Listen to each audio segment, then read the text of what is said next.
আজকে আমি first time বাড়িতে বানিয়েছিলাম কেক। তো এই ফার্স্ট টাইম আমি কেক বানিয়েছিলাম, তাও আবার মাইক্রোওভেনে। তো ভাবলাম তোমাদের সাথে সেটা শেয়ার করি। আমার হ্যান্ড ব্লেন্ডার নেই, তাই আমি মিক্সিং জারেই করেছি। দেখো আমি ডিম দিয়েছি দুটো। ডিমটাকে ভালো করে প্রথমে মিক্সিং জারে ব্লেন্ড করে নিয়েছি, তার মধ্যে আমি চিনি দিয়েছি। এবার পরিমাণগুলো আমি এখন বলছি না, কারণ প্রথমবারের কেকটা আমার পুরো জ্বলে গেছিলো, একদম পুড়ে গেছিলো পুরো। তো সেকেন্ডবার আমি সেম পরিমাণেই বানিয়েছিলাম। তো যাই হোক, তোমাদের পরিমাণটা আমি বলে দিচ্ছি। 1 কাপ চিনি দিয়েছিলাম, 1 চামচ ভ্যানিলা এসেন্স দিয়েছিলাম, 1 কাপ তেল দিয়েছিলাম, সাদা তেল। এখানে বাটারও দেওয়া যেতে পারে। তো ভালো করে আমি ব্লেন্ড করে নিয়েছি। তারপরে দেখো আমি এরকম হয়েছে। তারপরে আমি এর মধ্যে দুধ অ্যাড করব 1 কাপ। তো দুধটাও দিয়ে আমি ভালো করে ব্লেন্ড করে নেব। তো যেটা বলছিলাম, প্রথম কেকটা আমার জ্বলে গেছিলো, আমার মনটা খুব খারাপ হয়ে গেছিলো। তার কারণ হচ্ছে আমি খুব মন দিয়ে জিনিসটাকে বানিয়েছিলাম। কারণ আমি না মাইক্রোওভেনটা এখনও পর্যন্ত ঠিক মতন ইউজ করতে পারি না। তো সেই কারণেই আমার হয়তো আমি কিছু ভুলভাল টিপে দিয়েছিলাম বা কিছু। তো বেশিক্ষণ হয়ে গেছিলো, মানে 20 মিনিট দিয়েছি, 20 মিনিটেই পুরো পুড়ে গেছিলো। তো সেকেন্ডবার আবার আমি ওর জন্য আরেকটা কেক বানিয়েছিলাম।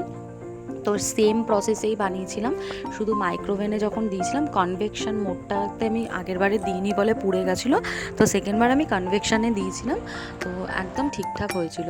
তো দেখো আমি এখানে 2 কাপের মতন ময়দা দিয়েছি, এক চামচ বেকিং সোডা, 1 চামচ বেকিং পাউডার আর 1/2 চামচ বেকিং সোডা দিয়ে ভালো করে আবার ব্লেন্ড করে নিয়েছিলাম। আর এইগুলো টুটি ফুটিগুলো নিয়ে এসেছিলাম কেকে দেওয়ার জন্য, তো সেগুলোও আমি দিয়ে দিয়েছি এর মধ্যে। আর আলমন্ডস বাদামও দিয়েছিলাম। তো এগুলো দিয়ে, এটা কিন্তু আমার প্রথম এই কেকটাই আমার পুড়ে গেছিলো, আর একদম মানে খাওয়ার উপযুক্ত হয়নি। তো সেকেন্ডবার যখন আমি কেক বানিয়েছিলাম সেম প্রসেসে সেমভাবেই বানিয়েছিলাম, তার জন্য আমি আর সেটার ভিডিও করিনি। তো কিন্তু কেকটা আমি তোমাদের দেখিয়েছি, দেখবে তোমরা। তো দেখো এই কেক বানানোর টিনটাও আমি আলাদা করে কিনে এনেছিলাম কেক বানানোর জন্য। তো এই যে আমি বাটার পেপার যেহেতু আমার কাছে ছিল না, তাই আমি নর্মাল এমনি একটা কাগজ দিয়ে তার ওপর থেকে তেল ব্রাশ করে দিয়েছিলাম। এই যে কেকটা আমি এখন এর মধ্যে দিয়ে দিচ্ছি ব্যাটারটাকে। তো আর আমি না এর মধ্যে একটু কোকো পাউডারও দিয়েছিলাম। তো এই দেখো আমি মাইক্রোওভেনটাকে প্রিহিট করতে দিয়েছি। তো প্রিহিট হয়ে যাওয়ার পরে আমি কেকটাকে দেখো বসিয়ে দিয়েছি এর মধ্যে।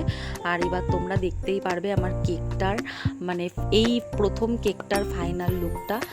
তো এইটা হচ্ছে যখন কেকটা, মানে প্রথমবার আমি বুঝতেই পারিনি যে হয়েছে কি হয়নি, কিছুই বুঝিনি।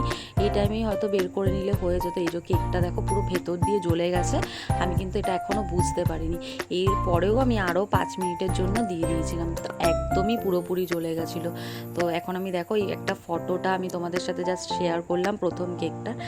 আর এই দেখো এইটা হচ্ছে আমার সেকেন্ড কেকটা আবার খুব সুন্দর হয়েছিল। সেকেন্ড কেকটা খুব সুন্দর হয়েছিল, একদম নরম হয়েছিল। তো আমার তো খুব ভালোই লেগেছিলো, আর সবার ভালো লেগেছিলো।